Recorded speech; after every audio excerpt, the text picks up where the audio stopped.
The FCS playoffs are here, and we're going to break down every single game of round one here on SlasherU. Hello, everyone. I'm your host, Christian Rao, here with my co-host, Steve Feck, and we're going to break down SEMO taking on Montana. This should be a fantastic game. This is going to be one of the last games of the first round, Saturday night, 10 o'clock Eastern on ESPN2. SEMO is 9-2, Montana 7-4.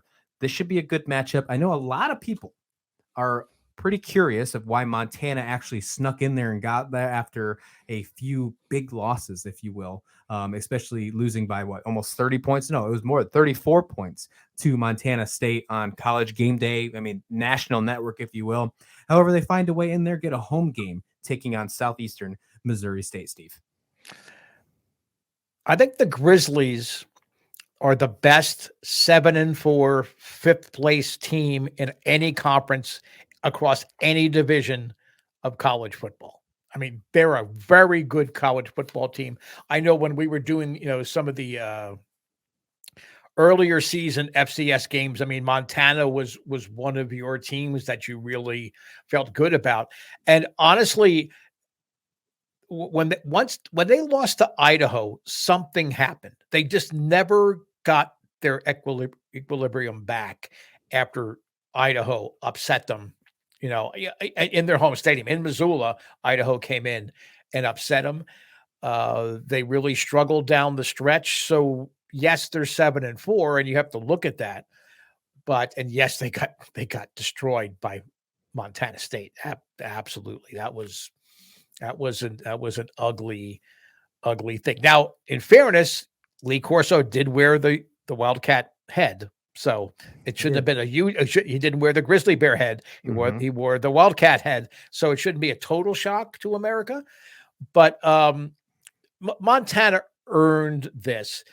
You can argue that it's 7-4. Why do they have a home game? It's just how good the Big Sky is. It's going to be like when we look at some of the bowl games for teams coming out of the SEC. You're going to see teams in the SEC maybe have a higher, more prestigious bowl bid going out to them than some teams with better records, only because they're playing in the SEC. It's very similar here with the Big Sky. They have a really nice little running back. And Nick Calmo, he doesn't break off for big yards. He just gets the tough yards. He gets the yards needed for first downs. So I really, I like when a team has that kind of weapon that's kind of subtle.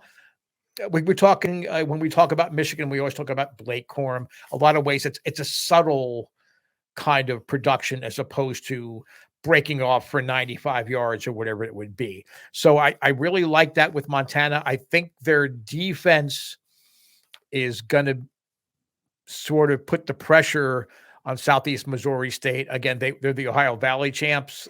They were the co-champs, but they got the automatic bid because of the tiebreakers. They're 9-2.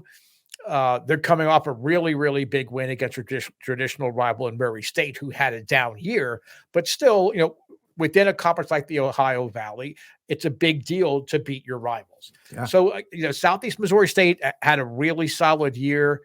They have a running back also in Geno Hess that has been setting all kind of records over the last couple of weeks. Last week, he had 317 yards.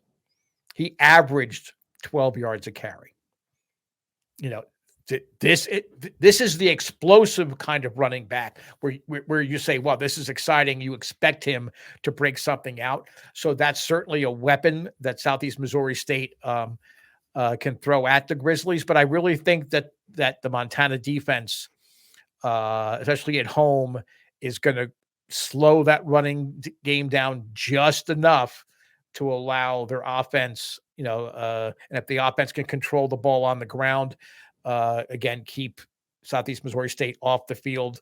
I think that's another big plus for Montana.